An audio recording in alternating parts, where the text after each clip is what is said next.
I want to go back for a second to the president and his olive branch. I don't know if we still have that olive branch around here anywhere, but he has extended quite a few of them, particularly in that State of the Union speech. He's offered up what he sees as some great solutions to some of our most pressing problems: education, health care. We know the narratives.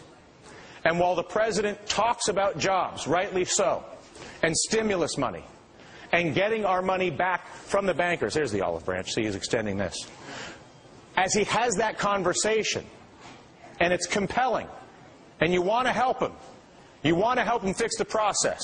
You want to figure out a way to get rid of the influence of special interests, whether you're on the left or the right. You know it's hurting our country. But we fear that our president right now is like a man preparing to run a marathon, even with an olive branch, while ignoring the fact that he has a gigantic — I don't have a thorn prop, I'm sorry — a giant thorn in his foot. And the thorn that I'm talking about is the big TARP lie. The president continues to say in public that banks have almost paid Americans back. That is a lie.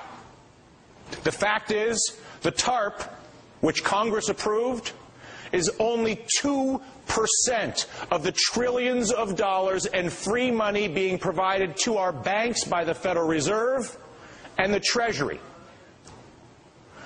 The American people know this.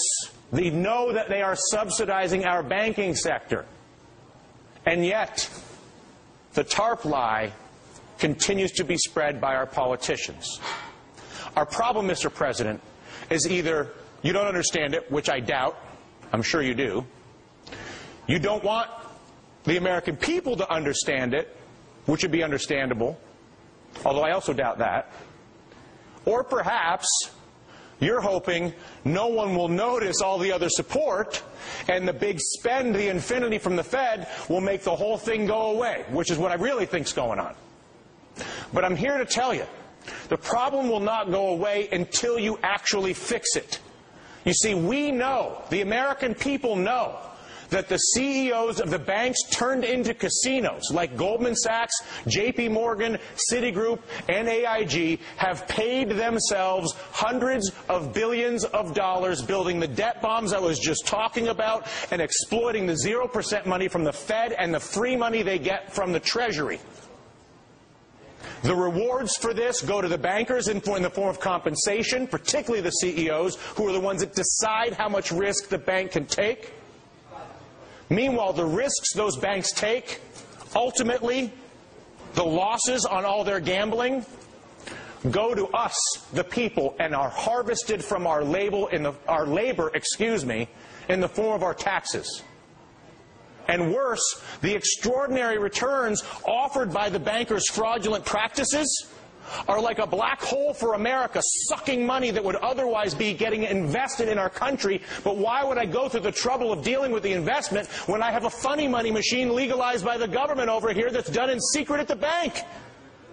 Adding insult to injury, the same giant banks are using the free money access granted to them by our political body to lend to foreign countries that seek to compete with us. The banks do this because it's more profitable for the bank CEOs to lend to them than it is to go to the trouble to lending to America, even if it's coming at America's expense. Why would we, the people, vote for you, the politicians, to do that to us? It's beyond my comprehension, and I suspect almost every other American who understands it. Mr. President, you have an ambitious agenda, which so many of us would happily support. But please, for your own sake, you need to realize that you cannot run a marathon without taking the thorn out of your foot. And the thorn is the use of taxpayer subsidies to support banks' legalized gambling and foreign lending while taking away American homes and jobs. It's still hurting us economically, and if you continue with the TARP lie, it will continue to hurt you politically.